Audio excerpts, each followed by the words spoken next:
Takže čo sme vlastne ošetrili, pozrime sa na túto miestnosť. Takže v tejto miestnosti, čiže v obývacím pokoji, sa nachádza stav energetiky palácu severovýchod Smrť.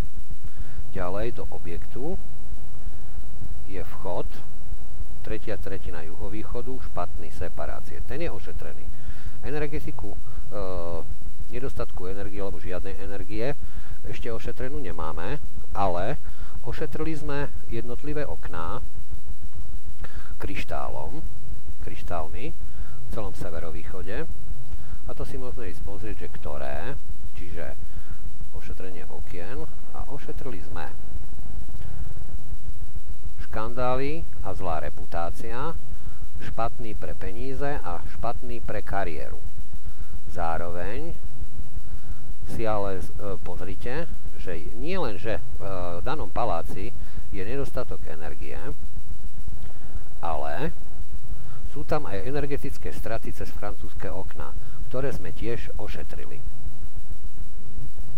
Ešte nie je ošetrený hlavný vstup do dverí, to bude do danej miestnosti, v tomto prípade to je obývací pokoj, ale to budeme riešiť v ďalšom videu.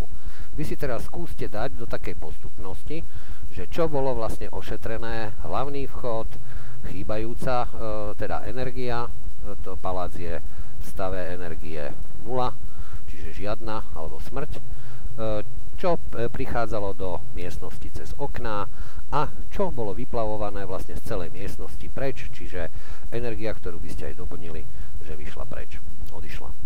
Takže pokračovanie v ďalšom videu.